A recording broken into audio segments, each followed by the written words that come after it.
In this video, we're going to look at Section 8.5, Use Properties of Trapezoids and Kites.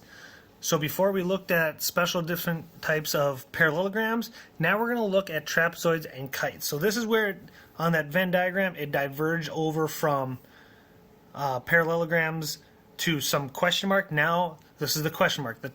This is the other types of quadrilaterals that it can diverge off to. So a trapezoid is essentially just a quadrilateral with exactly one pair of parallel sides. So in the diagram below, we see the bases are parallel. So the sides that become parallel are called the bases, and the ones that are non-parallel are the legs. So even if it's standing up on its side, if the bases can be vertical, but as long as they're parallel, those would be the bases. That's all that matters, is that they are parallel.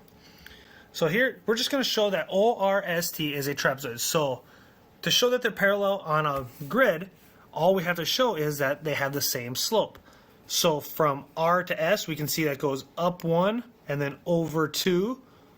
Okay, so RS has a slope of 1 over 2. And then we have the other side, we're going to go, we can see that we go 1, 2, 3, 4, and then 1, 2, up 2.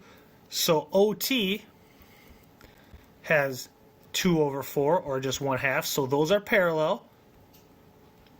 Those show that parallel. Now we're going to look at the two sides. Well, this one, 1, 2, 3, is just up 3. So RO is just 3 over 0, which is undefined. And then ST, we're going to look at, is 1, 2 over 2, and then down 2. So ST is negative 2 over 2, which is just negative 1. So those are not parallel.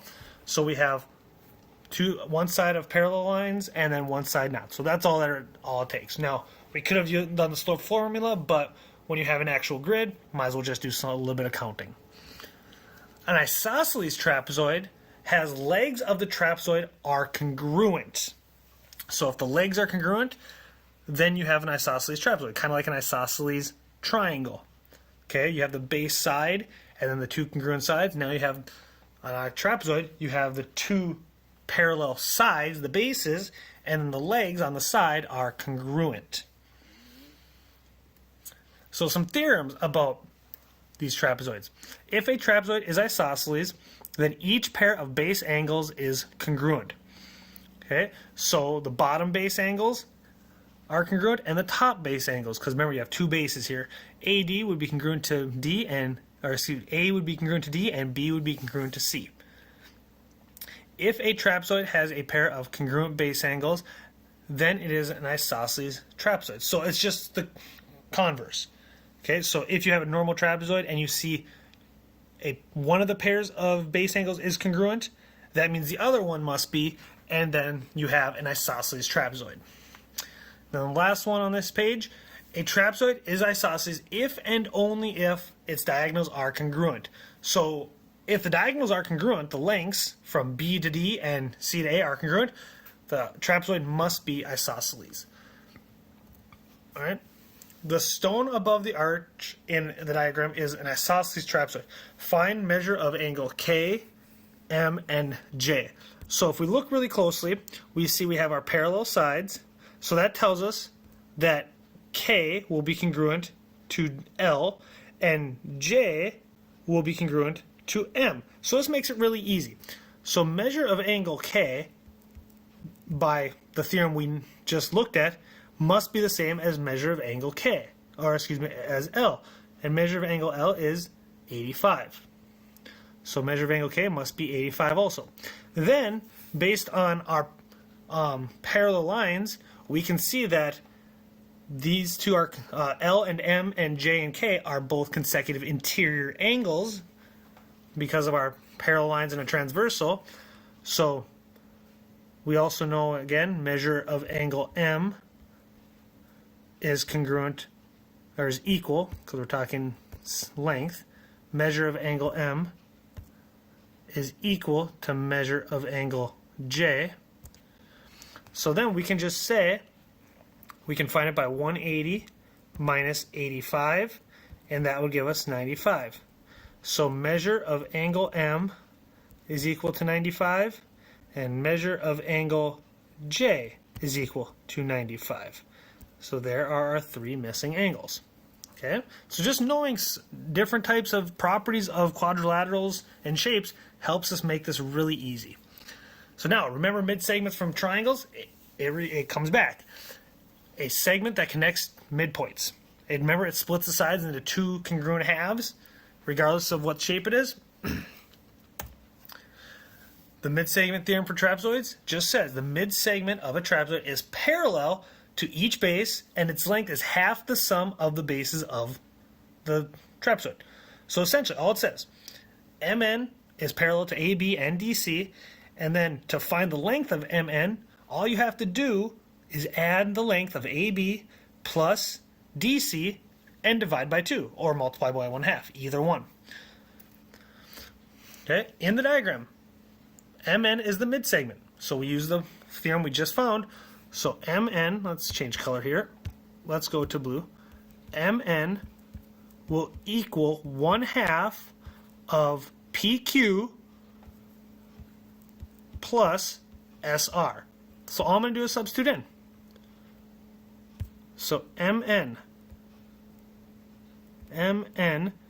is equal to 1/2 times PQ 12 plus SR 28. So then we just simplify. MN is equal to 1/2 times 12 plus 28 is 40. So MN is equal to 20. And that's all there is. Just plugging in and simplifying. Now a kite is a quadrilateral that has two pairs of consecutive congruent sides. Consecutive meaning next to each other. Okay? So here we see we have the two right sides are congruent, and then the two left sides are congruent. So that's how, remember, we can rotate this as we need, but essentially all we have to do is make sure the two pairs of congruent sides are there. So now a couple theorems that we got to talk about. If a quadrilateral is a kite, then its diagonals are perpendicular. So again, their diagonals will become perpendicular, forming right angles. If a quadrilateral is a kite, then exactly one pair of opposite angles are congruent. So in a kite, you're going to have one pair that are not congruent, and you're going to have another pair that is congruent. Okay, so if you know one side is congruent, then the other two are not congruent. So find measure of angle D in the kite shown at the right. So here they're looking for angle D right there. So we're going to call that X. Now notice they give us two other angles, 80 and 124. Those are not congruent. So that means angle D must be congruent with angle F. So I'm going to call that X also. Now, since it's quadrilateral, I know they add up to 360, so I'm going to do a little bit of basic algebra. We have X plus 124 plus 80 is equal to 360. So now let's combine like terms. X plus X is 2X. 124 plus 80 is 204. And that is equal to 360. Subtract 204 from both sides. I'm going to solve for x here. So we get 2x is equal to 156. Divide both sides by 2. So x must be equal to 78. So that tells us the measure of angle D is equal to 78. So now another question. In a kite, the measures of the angles are 3x, 75, 90, and 120. Find the value of x. So this one they just give you all four angles separately. So we don't know exactly which pair is the opposite pairs that are congruent. We could figure it out, just by trial and error, or we can do a little math. 3x plus 75 plus 90 plus 120 is equal to 360. Combine our like terms, so we get 3x plus, do a little math here, 75 plus 90 plus 120 gives us 285, and that is equal to 360. Subtract 285 from both sides. Oop. So we get 3x is equal to 75. Divide by 3. So you get x is equal to 25. So that is our missing angle.